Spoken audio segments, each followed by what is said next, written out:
Christopher Beard, Tommy, T. Bird, T. Tammy, and White Magic. The Southern gentleman of the class, the ultimate prepster and future frat star. You all probably know Tommy as the guy who walks around on Free Dress Friday as if he's going to a private country club after school. Maybe the guy who isn't afraid to get up in front of people and speak. Or the guy who would much rather have Campbell's soup in the senior lounge instead of any school lunch. But I know him so much more than that, and even past the basic facts like his favorite animals, which are turtles, ducks, and camels. He hasn't always been the biggest fan of math, but this year he decided to take stats, and he loves getting to look at all of the graphs. I know he is a guy who is always there for me when I need him, and will always check in on me if I've missed a day of school to see if I'm okay. Tommy, we talked on the phone while playing Club Penguin in lower school, during middle school discussing Mr. Haas's history tests and upcoming list dances. And still to this day, we talk a couple times a week. I can't wait to get calls from you next year about how amazing your college experience is. Good luck on your speech. I know you can do it.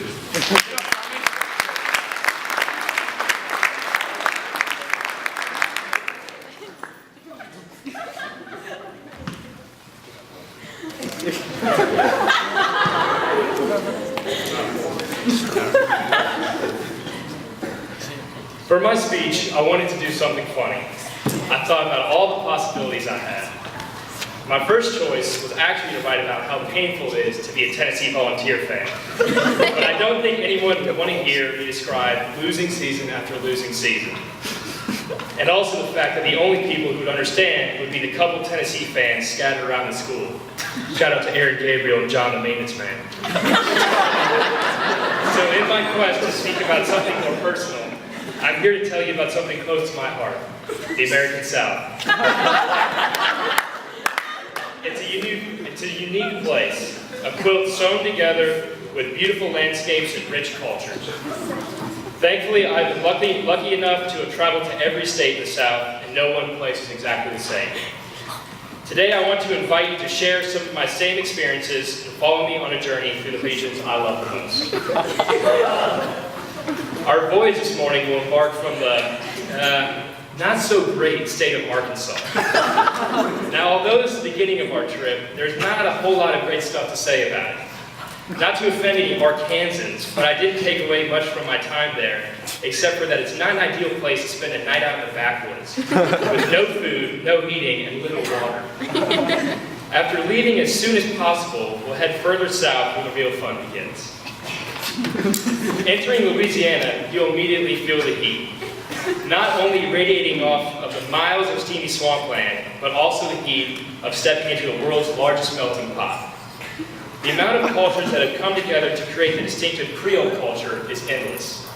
From the Latin American spices in their cuisine to the Caribbean origins of voodoo, and the blend of French and English to create the Creole dialect, there is no way to pinpoint where exactly Louisiana culture came from.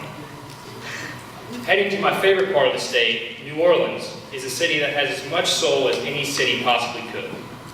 Nothing makes you feel more alive than walking through the French Quarter and having your ears soothed by the sweet music of jazz and blues street performers.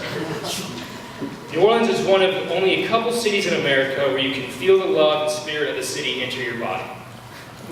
Once we've stocked up at Café du Monde on coffee and beignets for our ride, we'll continue heading east to the Sea of Cotton. As we continue through Mississippi, the isolation will set in, and you will feel as if you have traveled back in time. You will be unable to tell what is ground and what is sky, as the clouds of cotton seem to float away in the vast country horizon. There's not much action out here, but it doesn't matter, because this is where your eyes will be open to the beauty of the South. However, you'll get all the action you need once you pull into Ole Miss on a game day. At the Grove in Oxford, you'll experience tailgating the way it was meant to be done. You could have oysters being shucked for you at 110 and a crawfish boil waiting for you next door. And who knows, maybe you'll just see Archie and Cooper Manning casually throwing football at kids in the parking lot. It doesn't matter as much how the team does, because no matter what, you're guaranteed to have a good time. Now, even though Alabama is right in the heart of the South, there's just something off about this place. And it may or may not have something to do with the fact that the University of Alabama is located in the state of Alabama. I'll have to let that one slide, because Alabama is a special place that still has time for the simple things in life. It's a blue-collar state where football rules, and as I experienced from Macaulay Camp in 5th grade, having a good time means singing and dancing through the night, and perhaps some moon pies and RC Cola to go along with it. From the coastal marshlands to the iron-rich mountains in the north, Alabama is a state that just makes you want to take a day off and enjoy the scenery. Heading into the Peach State, you will see how modern commercialism blends with the devotion to history that sticks to Georgia clay in the ground. From hosting the Olympics to becoming a worldwide commercial hub, Atlanta has become a sprawling metropolis. I'll never forget driving to Atlanta late at night with my friends this summer and the buzz I got looking up at the lit up buildings.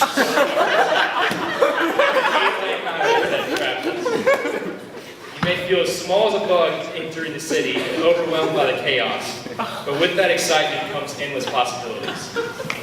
Nothing beats stopping by the varsity for a nice greasy meal before heading to Turner Field to see the Braves play, or going to a music festival right in the center of downtown.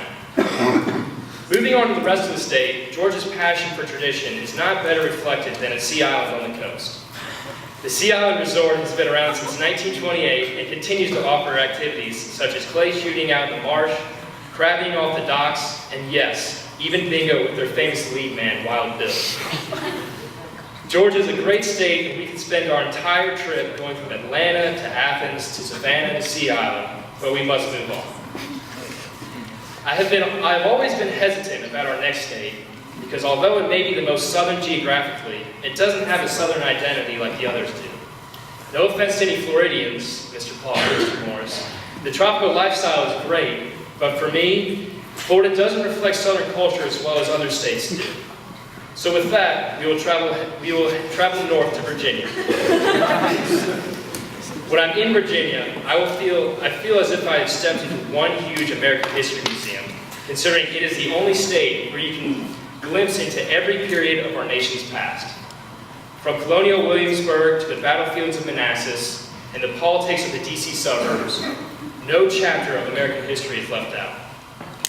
The beautiful thing about Virginia is that the state is composed of a network of small towns that all bring their own something special to the table. You can travel through the gorgeous hills of the countryside and find yourself in a sheltered town like Lexington that has more history to it than you would ever imagine. With all the tradition and pride of remaining unique, you really do feel you're in the core of the nation while you're in Virginia. Heading west, we will enter the first of the 3 states of Tennessee. I like to call it the 3 states of Tennessee because each part of the state, east, central, and west, is so different than the rest. You can be in Knoxville, in the Smoky Mountains of the east, and experience the greatest college football tradition the nation has at the University of Tennessee. Then visit the flatlands of Nashville in the center of the state and experience how it really is the Athens of the South, with its emphasis on education and the arts, having a great institution like Vanderbilt and musical landmarks like the Grand Ole Opry. And finally, traveling west to the banks of the Mississippi in Memphis, where you can feel time slow as you stroll down Beale Street with the air full of soul. From soul food to soul music, Memphis has it. That's what makes Tennessee so cool, is that it's honestly a state made up of states. Concluding our trip, we'll cross the border to the Bluegrass State. I'm sure many people would probably say that Tennessee or Georgia is my favorite state, but honestly, nothing beats my old Kentucky home. I still do not think I have ever seen bluer skies or whiter clouds since the time I had growing up in Prospect. As a child, having those rolling fields of bluegrass in my backyard gave me an appreciation for the land that has stuck with me my entire life. As for the rest of the state, knowing that people travel from across the globe to visit the distilleries that make up the Napa Valley of bourbon and to see firsthand where the world's best racehorses come from, makes me proud to be a Kentuckian. Kentucky is a state that prides itself on being the best, and in Kentucky, we truly are the best. Now that we've made our way back home after all the places we have visited, I hope you are now able to see why I love this land. When all the patches are sewn together, they really do create the greatest place in the world. Thank you.